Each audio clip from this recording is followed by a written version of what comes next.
against those terrorists, I have to say there would never have been a peace process in Northern Ireland. So that's a very clear message, Jonathan, coming certainly from the UK, and we're likely to hear much the same from the rest of NATO. They have invoked Article 5. This action, this terrorist action against the United States, has been taken as an attack against all members of NATO, and the response will be an appropriate one. Jonathan. Is there any sign of military preparation in the United Kingdom? People are clearly using words like war and retribution. Are they getting ready for something there? Difficult to assess that at the moment, Jonathan, because Jack Straw and other ministers, when you start pressing for military or intelligence detail, immediately clam up. But they certainly admit to a high state of military preparedness. I'm quite certain that preparations are going on, but I think the expectation is not of absolutely immediate action. Jonathan. Robin Oakley, thanks very much. As Americans grieve, some images from other parts of the world surprise, even shock Palestinians celebrating the terrorist attacks, other Arabs scolding U.S. policies. CNN's Cairo Bureau Chief Ben Wiedemann explains where some of the anti-U.S. anger comes from. A group of Palestinians celebrate at the news of the attacks in New York and Washington. Other Palestinians, including those who held a vigil outside the U.S. consulate in Jerusalem, say such sentiments do not represent the majority. But few in the region deny they share a growing sense of anger and frustration with U.S. policy in the Middle East, where, over the years, the U.S. has managed to gain the bitter enmity of millions. For decades, Arabs have been critical of America's substantial diplomatic, economic, and military support for Israel, while many believe the U.S. has turned a blind eye to Palestinian demands that Israel leave Arab land. You know, the anti-American feeling is very high now in the Middle East and the Muslim world because what's happening on the occupied territories, and many people accuse the United States of actually helping the Israeli and protecting them. Since the outbreak of the Palestinian uprising nearly a year ago, anger at the United States has increased dramatically.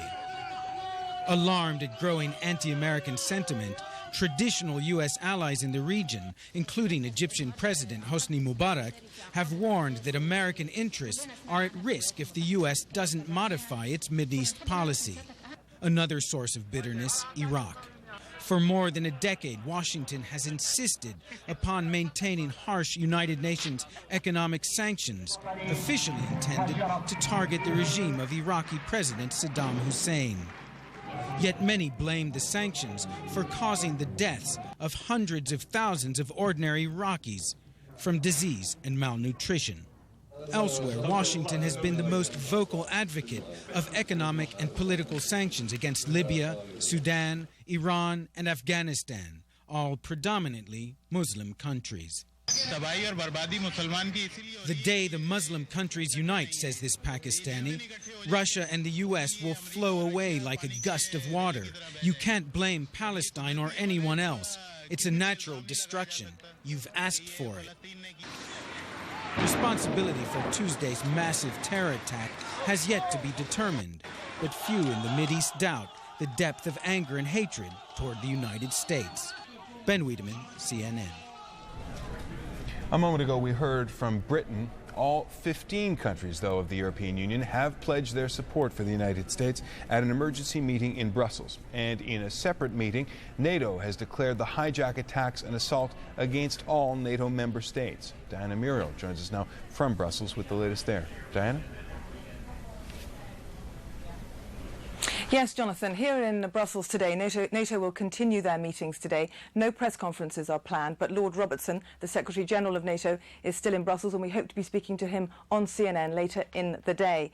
Interestingly, last night, the reason why the decision from NATO came so late on the ratification of Article 5 of the Treaty of Washington, where all member states agreed that an attack on one member was an attack on them all, the reason it was so late was because the Belgian Parliament held a debate here in Brussels They hold the presidency of the European Union, and there were some concerns and some objections raised by some of the Belgian political parties, particularly the Green parties and the Socialists, about the wording of the communique that NATO was going to issue. The particular problem was over the use of the phrase act of war to describe the attacks in Washington and New York. They have modified the language, and in fact, if you read the communique carefully, you will see at the end they describe it as an act of barbarism. And this was a compromise that was made yesterday here in Brussels. The Parliament demanded the suspension of the NATO ambassadors' meeting until they could agree the wording, and that is why Lord Robertson spoke so late last night to ratify the Article 5 of the Treaty of Washington. Jonathan. Article 5 has never been invoked before, and so this is something for historians to be watching. But in practical terms, is it clear what NATO is being asked to do now, what it is prepared to do?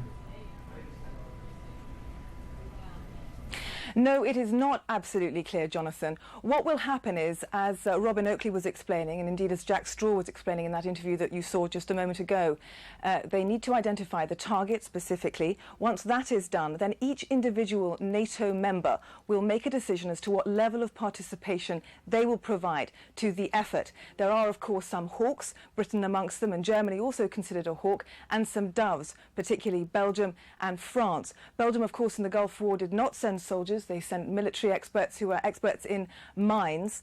They sent F-16 fighters, but Belgium is not expected, one of the countries not expected to send soldiers should this develop into some sort of military operation. Jonathan.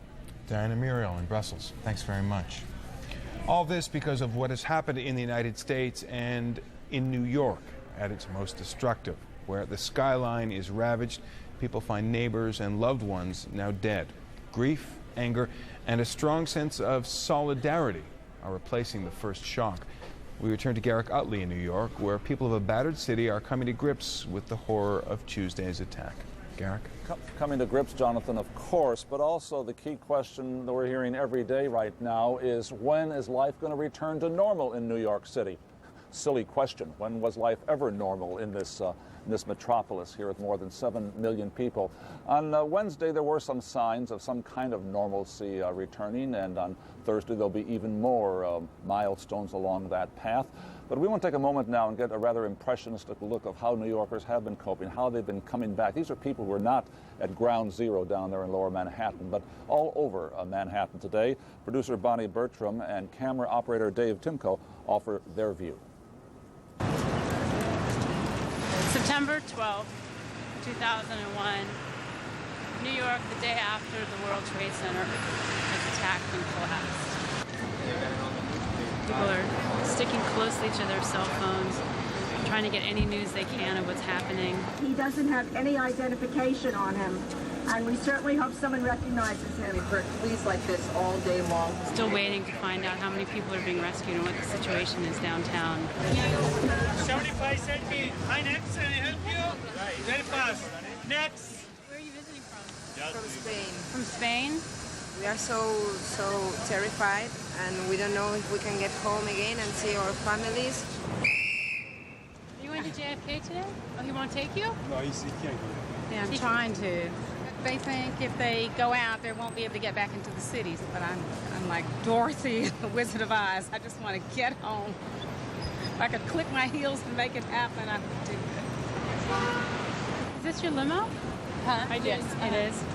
Are you taking it to the airport or somewhere? We're taking it to Texas. All the way to Texas? Oh, yeah. You're not flying, I take it. No. All the way to Texas. It's going to take 32 hours. Who knows when they're going to open the airports again, and we could be here till Saturday or so we made the decision to go. Even though they have their lights on, I'm pretty sure there's not going to be a performance tonight. Tonight there is no show. A matinee today? No matinee today. Our next show is tomorrow night at 8 o'clock. Just contact Telecharge. I believe your accounts have already been credited. When did you buy your tickets? 4 months ago, maybe. My phone's from England. It'll come to London. So you might get a chance to see it again? Eventually. So Times Square, it seems pretty quiet today. It's usually much more packed than this.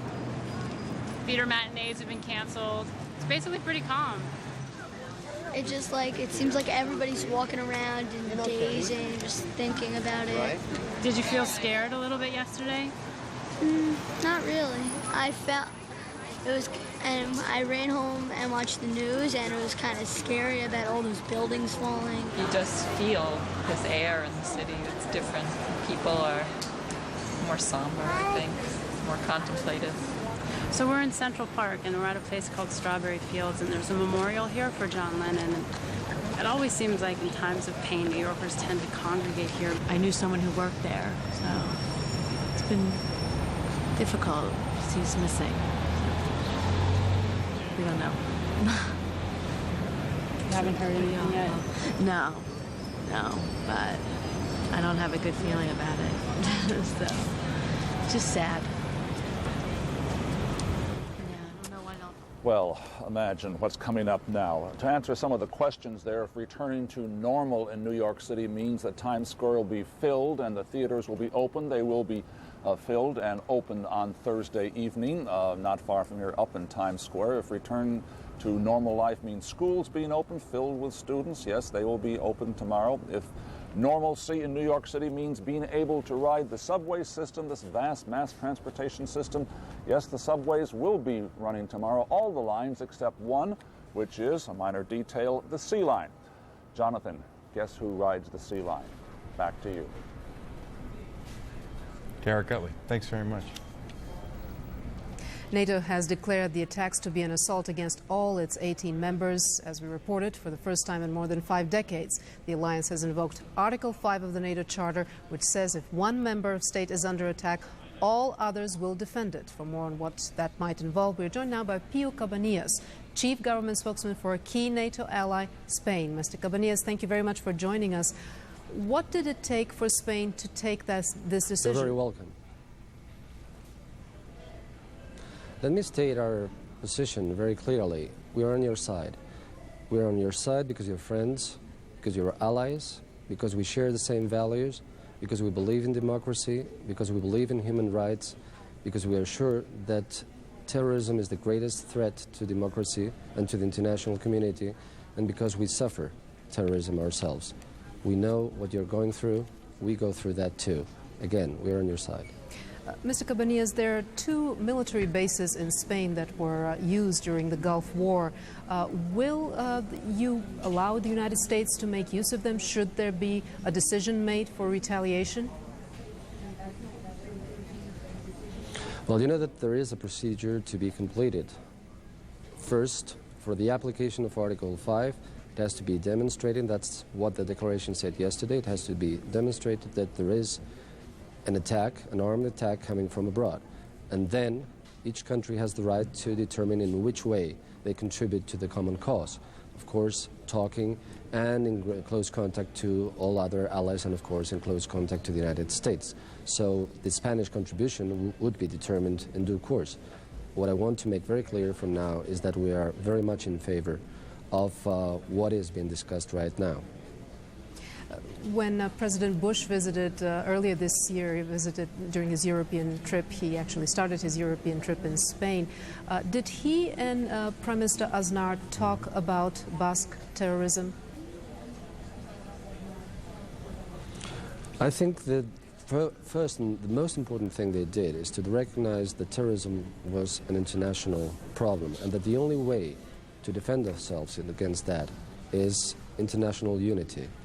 He was very generous to the Spaniards, and we appreciate that very much. He stood side by side with us. Today, we stand side by side with you. They did talk, they have been talking, and I'm sure that we will both contribute to the fight we are all into.